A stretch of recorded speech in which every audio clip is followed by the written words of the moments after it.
अस्सलाम वालेकुम वरहमतुल्लाहि वबरकातुहू। आज हमारा फिजिक्स का एक बहुत इंपॉर्टेंट लेक्चर जो क्लास 10th के लिए भी है और क्लास सेकेंड ईयर के लिए भी है। हायर क्लासेस के लिए वैसे ही इसका बेसिक कॉन्सेप्ट इस्तेमाल होता है। हाफ लाइफ बहुत इंपॉर्टेंट टॉपिक, और जैसे कि मैं आप लोगों को पहले भी कह चुका हूँ, अगर आप लोग किसी टॉपिक पर मेरा लेक्चर सुनना चाह रहे हैं तो मुझे लाजमन कमेंट बॉक्स में बता दीजिएगा ताकि मैं नेक्स्ट टाइम उसी लेक्चर को अरेंज कर दूंगा। 9th 10th first year second year BSc या BS फिजिक्स में कोई लेक्चर अगर आप लोग सुनना चाह रहे हैं तो मुझे इन्फॉर्म कर दीजिएगा। हाँ जी, आज हमारा टॉपिक है हाफ लाइफ। बच्चे बड़े परेशान होते हैं टॉपिक सुनकर क्योंकि इसमें थोड़ी सी बातें अजीब सी कम्प्लेक्सिटी है, लेकिन मैं कोशिश करूंगा इसको आसान कर सकूं और आपको समझ आ जाए। हाफ लाइफ नाम से ज़ाहिर हो रहा है, हाफ मतलब आधी, लाइफ मतलब ज़िंदगी, आधी ज़िंदगी किसकी। पहले बेसिक बातें में पता है कि कोई भी ऐसा एलिमेंट जो अनस्टेबल हो वो क्या करता है, रेडिएशन को एमिट करता रहता है। ये हम बात जानते हैं। अब वो रेडिएशन जो एमिट करता रहता है, अक्सर क्वेश्चन ज़हन में आता है कि वो कितना अरसा तक करता रहता है। तो कितने अरसे तक करता रहता है, उसका क्या तरतीब है, वो हमने आज डिस्कस करनी है कि वो कितने अरसे तक कोई radio active element radiation emit करता है, किस चीज़ पर डिपेंड कर रहा है। ये सारी बातें हमने आज पढ़नी है। पहले आप हेडिंग दे दें इंट्रोडक्शन की हाफ लाइफ में। हाँ जी, इंट्रोडक्शन में दो बातें बतानी है। पहली बात बहुत इंपॉर्टेंट, क्या बोला कि इसका जो रेडियो एक्टिव डिके या न्यूक्लियाइड का डिसइंटीग्रेट होना, मतलब अपनी रेडिएशन को बाहर निकालना, दो लफ्ज इस्तेमाल करते हैं, डिके या disintegration. This is a random process. पहली बात यह है कि ये जो प्रोसेस होता है रैंडम होता है, क्लियर बात। दूसरी बात यह है कि रेडियो एक्टिविटी जो डिके है प्रोपोर्शनल होता है किसके वाला, नंबर ऑफ अनस्टेबल न्यूक्लियाई के। इसका मतलब यह है अगर किसी एलिमेंट में नंबर ऑफ अनस्टेबल न्यूक्लियाई ज्यादा हैं तो उसका रेट, मतलब उसमें जो रेडिएशन निकलने का रेट है वो भी क्या होगा, ज्यादा होगा। जैसे ही नंबर ऑफ न्यूक्लियाइड कम होते जाएंगे, रेडिएशन का रेट भी क्या होता जाएगा, हमारे पास कम होता जाएगा। और यही बड़ी इंपॉर्टेंट बात है। क्या बोला, आगे यही बात एक्सप्लेन हो रही है। लाइफ टाइम इसका अनलिमिटेड होता है और इसको मेजर करना डिफिकल्ट होता है। क्यों भला जी? अब ये क्वेश्चन, इसी से हाफ लाइफ का कॉन्सेप्ट आता है जी। क्या बोला मैंने, क्या कहा, नंबर ऑफ न्यूक्लियाइड प्रोपोर्शनल है रेट ऑफ रेडियो एक्टिविटी। अगर आपका रेट ज्यादा है, रेट तब ज्यादा होगा जब हमारे पास नंबर ऑफ न्यूक्लियाइड जो डिके होने हैं, डिसइंटीग्रेट होने हैं, वो क्या है, ज्यादा है। तो अब देखें जी, एक एलिमेंट है रेडियो एक्टिव। क्या हुआ जनाब, फॉर एग्जाम्पल मैं कहता हूँ उसने रेडिएशन उसकी निकलनी थी 1 साल के अंदर। 1 साल बाद जनाब वो क्या हो गया, उसकी रेडिएशन कम हुई। जैसे उसके रेडिएशन मतलब कम क्यों हुई, कि उसके नंबर ऑफ न्यूक्लियाइड क्या हो गया, कम हो गया। जब नंबर ऑफ न्यूक्लियाइड कम हो गया तो फिर उसका प्रोसेस का रेट भी क्या हो गया, कम हो गया। अब जब रेट कम हुआ तो मतलब अब वो जो प्रोसेस पहले तेजी से हो रहा था अब क्या हो गया, ऐसा हो गया। जैसे जैसे नंबर ऑफ न्यूक्लियाई जैसे जैसे वो डिके होता जाएगा, डिसइंटीग्रेट होता जाएगा, उसका रेट भी कम होता जाएगा। और जैसे जैसे रेट कम होता जाएगा उसके खत्म होने का टाइम भी नहीं आएगा, क्योंकि ये बन जाएगा फिर अनलिमिटेड। ये अनलिमिटेड टाइम तक चलता रहेगा क्योंकि अब उसके नंबर ऑफ मॉलिक्यूल पीछे नंबर ऑफ न्यूक्लियाइड कम रह गए हैं, अब उसका रेट भी स्लो हो गया है। तो ऐसे ही वो ऐसा ऐसा चलता रहेगा, इसलिए उसको मेजर करना डिफिकल्ट होता है। हम फिर क्या करते हैं, हम उसकी बना लेते हैं हाफ लाइफ। मतलब कि हम कहते हैं उसके हाफ एलिमेंट इतनी जिंदगी में खत्म हो जाएंगे और बाकी जो हाफ लाइफ है वो तो फिर पूरी जिंदगी चलते रहने हैं, वो खत्म नहीं होने, क्योंकि हाफ गुजरने के बाद उसका रेट, उसकी स्पीड कम होती जाएगी और जितनी वो कम होती जाएगी इतना ही वो ज्यादा रेडिएशन निकालने में टाइम लेगा और अनलिमिटेड ये चीज हमारी चलती रहेगी।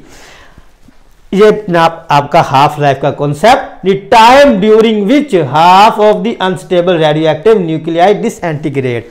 हाफ लाइफ वो टाइम है जिसमें आधे न्यूक्लियाई डिसइंटीग्रेट हो जाते हैं, डिके हो जाते हैं, उस टाइम के बाद उसे कहते हैं हाफ लाइफ। हाँ जी, रेडियो एक्टिविटी का जो प्रोसेस है इसको स्लो करना या इसको खत्म करना ये हमारे इख्तियार में अभी तक नहीं है, क्योंकि ना तो ये किसी केमिकल कॉम्बिनेशन पे डिपेंड करता है कि कोई आप मटेरियल में ला दें और वो स्लो हो जाए, ऐसा नहीं होता। और ना ही ये किसी रिएक्शन पे डिपेंड करता है कि रिएक्शन करवा कर स्लो कर दे या खत्म कर दे, ऐसा मुमकिन भी नहीं है। और इसी तरह इस रेडियो एक्टिविटी के प्रोसेस पर फिजिकल कंडीशन भी अप्लाई नहीं होती, वो भी इफेक्ट नहीं करती। मतलब ना उस पर कोई टेम्परेचर इफेक्ट करेगा, ना प्रेशर इफेक्ट करेगा, ना ही कोई चीज इफेक्ट करेगी। इसने जो सिस्टम ने कुदरती तौर पे होना है तो वो होता रहेगा, आप उसे रोक नहीं सकते। ये तो इंट्रोडक्शन में बातें आ गई। एक बार फिर मैं बता दूं, हाफ लाइफ क्यों ली? क्योंकि किसी एलिमेंट का मुकम्मल जिंदगी कब तक वो रेडिएशन एमिट करेगा मुमकिन नहीं है। वो टाइम क्यों होता है? अनलिमिटेड होता है, चलता रहता है। क्यों चलता रहता है? क्योंकि नंबर ऑफ न्यूक्लियाइड प्रोपोर्शनल होते हैं किसके बोला? उसके रेट के, रेडिएशन के। जब उसमें नंबर ऑफ न्यूक्लियाइड ज्यादा थे वो तेजी से रेडिएशन निकली, लेकिन जैसे जैसे नंबर ऑफ न्यूक्लियाइड कम होते गए, डिसइंटीग्रेशन बढ़ती गई, पीछे नंबर ऑफ न्यूक्लियाइड कम रह गया, तो बेटा उसका रेट भी क्या हो गया? कम हो गया। जब रेट भी कम हो गया तो प्रोसेस फिर वो अनलिमिटेड टाइम तक चलता रहेगा। इसलिए हमने कहा कि हम एक हाफ लाइफ का कॉन्सेप्ट बनाते हैं कि पता लग जाए उसके आधे एलिमेंट कितने अरसे में डिसइंटीग्रेट हो जाते हैं। अब हाफ लाइफ क्या है? सिंपल तरीके मैंने बता दी। अब ध्यान से जरा सुने, ये बोर्ड मार्कर है, इसे मैं हाफ करता हूँ, हाफ हो गई, इस हाफ का हाफ करता हूँ, फिर उस हाफ का हाफ करता हूँ, फिर उस हाफ का हाफ करता हूँ। सेम यही हाफ लाइफ का कॉन्सेप्ट है। क्या भला?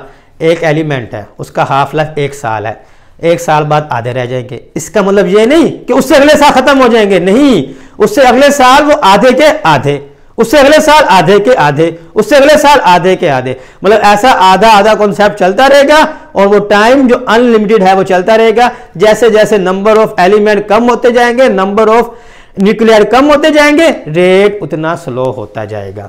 एग्जाम्पल देते हैं बेटा। एग्जाम्पल क्या है मेरे पास? रेडियम 226, उसका हाफ लाइफ 1625 ईयर, 1625 साल है। मतलब 1625 सालों बाद वो आधी रह जाएगी, अगले 1625 सालों बाद उस आधे का आधा रह जाएगा। ये मैंने ग्राफ बनाया, गौर से समझिएगा, ग्राफ समझ आ गया, concept clear. Let's suppose Y axis पर हमारे पास नंबर ऑफ न्यूक्लियाइड है बेटा, और एक्स एक्सिस पे क्या हमारे पास ईयर्स हैं। हाफ लाइफ 1620, अगली हाफ लाइफ 3240, अगली हाफ लाइफ 3860।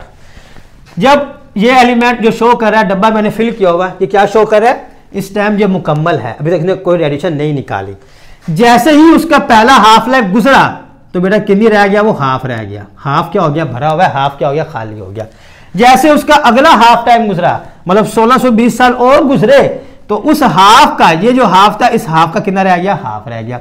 जैसे ही तीसरा हाफ लाइफ गुजरा, 4860 साल गुजरे, तो फिर उस हाफ का और हाफ लाइफ रह गया, और अगली बार इस हाफ का और हाफ, उस हाफ का और हाफ, ऐसे तरतीब चलती जाएगी और हमारे पास टाइम क्या हो जाएगा? अनलिमिटेड। क्योंकि जैसे जैसे नंबर ऑफ न्यूक्लियाइड कम हो रहे हैं उसके बेटा रेट भी क्या जा रहा है? कम होता जा रहा है।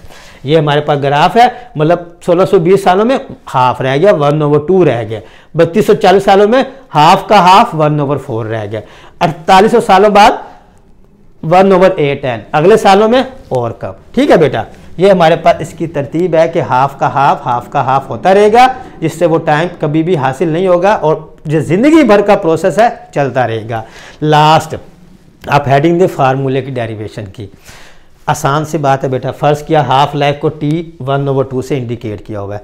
हाँ जी, जब पहला हाफ लाइफ गुजरा तो कितना रह गया? वो उसके न्यूक्लियाइड आधे रह गया।